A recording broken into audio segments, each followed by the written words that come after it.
morning, or depending when you're watching this, good afternoon, good evening, or good night. My name's Ross, and as always told, out of Voice of Radio. So today, we need to talk about celebrations, the price of celebrations, and how some stores just continue to take the mick. Now, I've been meaning to make this video or something like it for a while, although we've talked about these topics more than once on this channel. I want to be super clear. I say this every time, and yet I still get accused of not saying this. Let me be super clear. Talk to your local game store. Not all game stores are the same, and not all game stores charging above RRP are being mean, or ripping you off, or doing it for any nefarious purposes. If you think your local game store is charging above RRP when they shouldn't, if you think they're taking the mick or trying to rip you off, talk to them. Don't just start spreading rumours and spreading hate and calling them out. Go and have a conversation and ask them honestly why you're charging above RRP, and hopefully this video will help you to determine whether they are doing it for good or bad reasons. I am still seeing celebrations being sold for well above RRP all over the place, and it's just making me really, really sad. Now in the UK, here's what the products should cost. And the thing I find funny is I've taken this screenshot from a website that was, for a while, just completely selling almost anything they could above recommended retail price. Anything they could justify. And now I'm actually able to use them as an example of, hey, here's what things should cost, because, and they got a bunch of negative press for it, they're now charging RRP for everything, which is brilliant. It means it is absolutely worth speaking up about this. So, what arguments are being used and which ones aren't working? Straight off the bat, can we all agree to stop using market price for new release products? It is absolutely flat out ridiculous. I keep seeing game stores charging £65, £70 for an Elite Trainer box and going, but it's below the market price. No, it's not. The market price is £52.50. Market price is used when it's hard to find the value of a product. When you don't know how much something should cost, you use market price, which is essentially the price at which buyers are willing to buy and sellers are willing to sell. That's what it means. The thing is, I bought a Celebrations Elite Trainer box for £52.50 in Smith's. And I bought a Celebrations Elite Trainer box for £52.50 in Millibod's Gaming. And on more than one occasion, I've had an opportunity to buy an Elite Trainer box from Game for £52.50. There is no market price, there is just a price. The price is £52.50. Now, if you want to go in a year or two when these are no longer available, then yeah, absolutely, at that point, market price takes over. I've done a whole ranty video about market price. Basically, it is a ridiculous argument. It's not right when you're talking about new release products, especially ones like Celebrations Elite Trainer boxes, which keep coming into stock all over. And I know they sell out and all of that, but they have been restocked. They will be restocked. Market price is a bad argument. It is not applicable to this situation. Honestly, if a store tells you, well, we're charging market price, what they're really saying is, we think we can charge above RRP and get away with it, so we're going to. And essentially what they're doing there is making extra pure profit based entirely off of ripping off customers. And I'm sorry, I am not okay with that. And some stores go even further. I saw an email someone shared with me where a store literally compared it. They said, this is reflected across the entire of the second-hand market. For example, single cards like a base set Charizard. What? Base set Charizard is a card that's over 20 years old, and you cannot go and pull it from a pack. Now, firstly, comparing sealed products to cards you pull from packs is ridiculous just to begin with, because that doesn't work. You can go and buy sealed products, whereas pulling cards is inherently luck-based. So there's always going to be a difference between selling something which you pulled out of a pack which is not guaranteed and you can't just go and buy, against going and buying a sealed product. Trying to compare singles to sealed is already dodgy to begin with, but when you're actually going for vintage product which hasn't been made for a couple of decades and trying to compare it to something that was released a week ago, that is preposterous. And those arguments should not really be listened to because they don't make sense. It's a bit ridiculous. Now, of course, the other related argument you'll hear is, well, we're cheaper than eBay. Of course you're cheaper than eBay. You buy from distributors. In the UK, the main distributor is Asmodee. I know you can use others, but it's a little bit awkward. Generally, UK stores will be using Asmodee. And I know I'm focusing on UK price, etc. here because that's the easier information for me to get. This applies all over the place. This is not just a UK thing. And if I'm selling an Elite Trainer box for £52.50, which is the RRP, I'm making a decent profit. If I'm buying from a distributor, I buy at a price which gives me a built-in profit selling it at £52.50. So when I say I'm selling it below eBay, well, yeah. Because a scalper's going to buy it for £52.50 and then sell it on for something like £70 to make a profit. You're making that profit selling it at £52.50. If you sell it above that, then you're really just taking advantage of buying from a distributor. I mean, if you're going to sell at scalper prices, can you at least have the decency to not buy at distributor prices? Because that really doesn't seem very fair. Again, selling at RRP guarantees profit. That is literally the point of RRP. And I know that people like to go, well, it's recommended retail price. Okay, but we all know what that really means, right? We all know that that is what you're supposed to be selling it at because you are being charged a certain amount by the distributor, knowing that you're going to sell it at RRP, and therefore you get that built-in profit. Now, another argument I see all the time, and it's again a ridiculous argument. Well, if I charge RRP, then the first person that comes in will buy my entire stock and then just go and resell it on eBay. I mean, if you let them, sure. If you care so little about the people who come to your store that you're willing to let one person come in and buy literally everything and then resell it on, sure, but that's not a good argument because it's so easily stopped. I've done a bunch of videos on this channel talking about ways to beat scalpers because a whole bunch of you have rightly said, well, hang on a second, Wassy, stop telling us it's easy to beat scalpers and start giving us examples of things that stores can do and actually completely fair point. So that's what I've done. I've done a video showing you.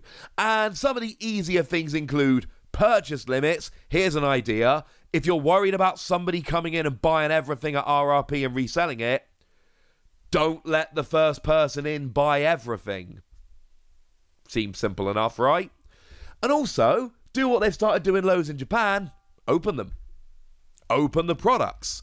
You see, now this does get a little bit awkward because I am fully aware some people like keeping a sealed collection, and obviously if you open them, and that's what happened to a lot of stores selling Shiny Star V over in Japan, I know if you open them then it's not so good for a sealed collection. I'm sorry, I know that is a bit of a downside. But if you want to stop people scalping Elite Trainer boxes, just take the cellophane off. Done. Because nobody wants to buy an Elite Trainer box which has got the cellophane off and could easily be tampered with. Nobody wants to do that. So just take the cellophane off. Boom, now they're not going to resell it.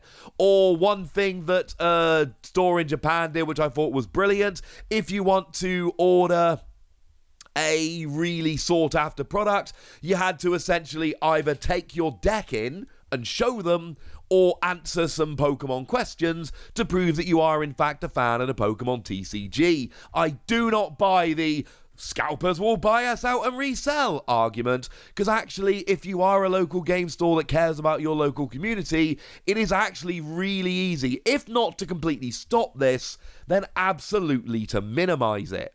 And then of course we get the probably worst argument of them, well, everyone's doing it.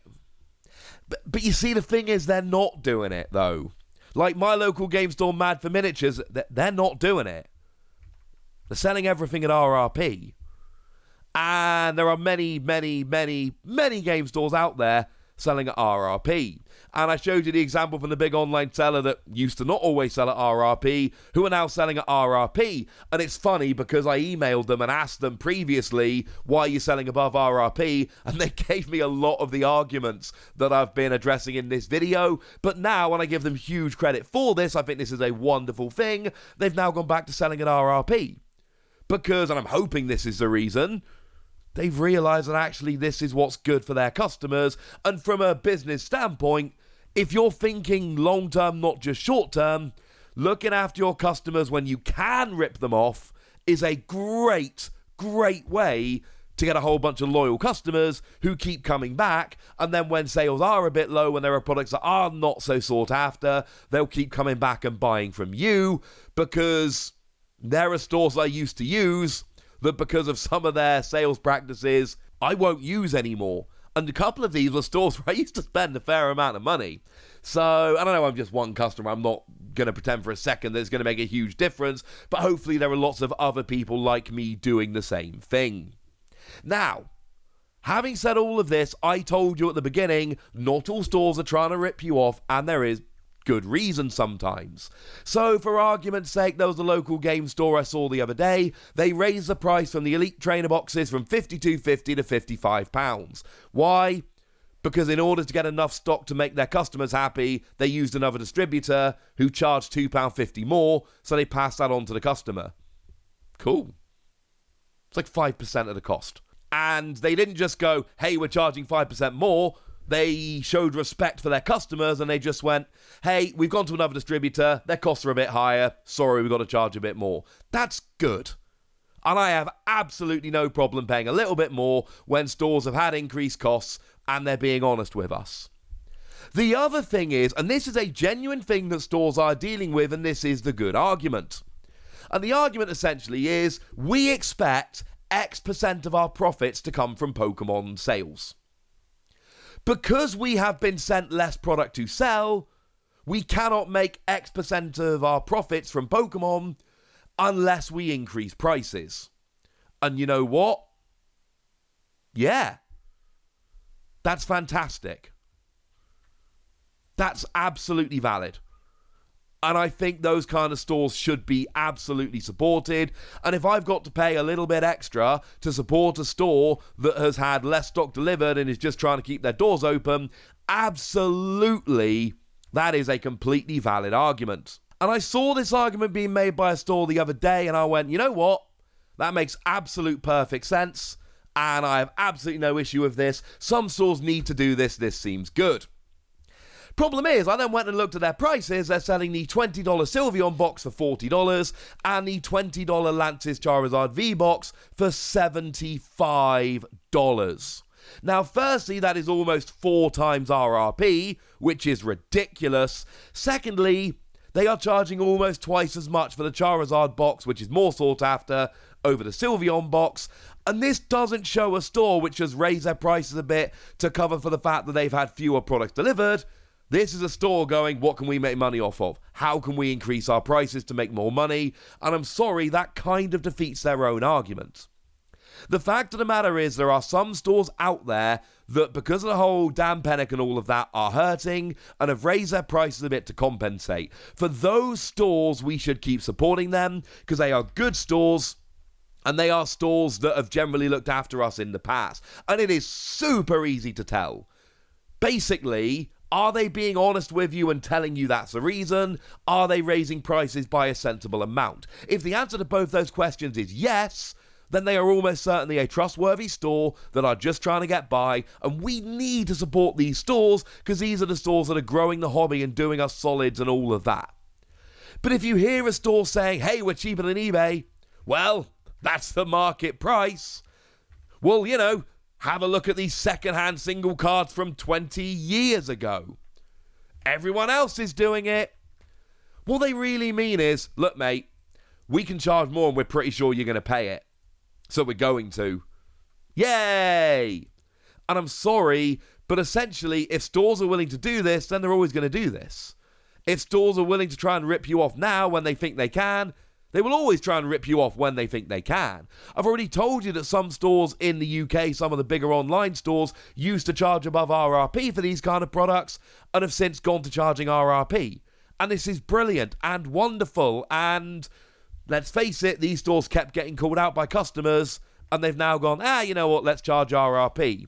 And would you believe it, whereas their limits used to be 10 per person, I think, they're now 1 per person. And they're still selling out, and they're still making all the money. The difference is they're now doing so in a way which is great for consumers, and now some of these stores which have been off my list for a while, I can now go back and use those stores, which is wonderful. And just as we finish this video, I want to be super, super clear. I have said on dozens and dozens of occasions, whenever you can, you should use your local game store to buy your Pokemon products.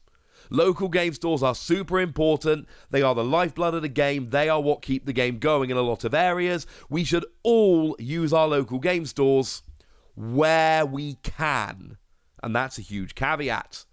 Because some local game stores lately are looking at opportunities to try and rip off customers. And those local game stores, I'm sorry, I don't know if we should be supporting them. Because actually what's going to happen is, if we keep supporting these kind of places, all that's going to happen is prices are going to keep rising across the board, and it's going to price people out of the hobby. You don't want to know how many messages I've got from people going, well, I can't buy this product or that product because all my local game stores are selling it at double RRP, and I just can't afford that. And that's what I want to see going. I want people to stop messaging me saying, hey, I keep trying to buy this product, but I can't because there's 3 local game stores near me, and they're all selling double RRP. And I don't want people to stop messaging me. What I mean is, I want people to stop telling me that, because that's no longer true.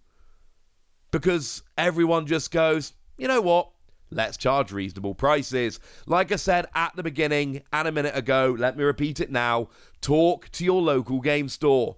Do not make assumptions. Do not accuse them of ripping you off or anything like that until you've actually taken the time to talk to them and see what's going on. This is very important. Good. Good. So there we go, ladies and gentlemen. Tell me what you think about this. Tell me what your experiences have been. Tell me basically anything you want to tell me. Go nuts in the comment section, but be nice. And then make sure you like this video, subscribe to this channel, follow me on Twitter at The Wasi, and Twitch for some live action at twitch.tv/PTCG Radio. If you want to support the channel, get some bonus podcasts and all that good stuff, head on over to patreon.com/PTCG Radio, where you can do exactly that. But by far the most important thing, as always, look after yourselves till next time, would ya?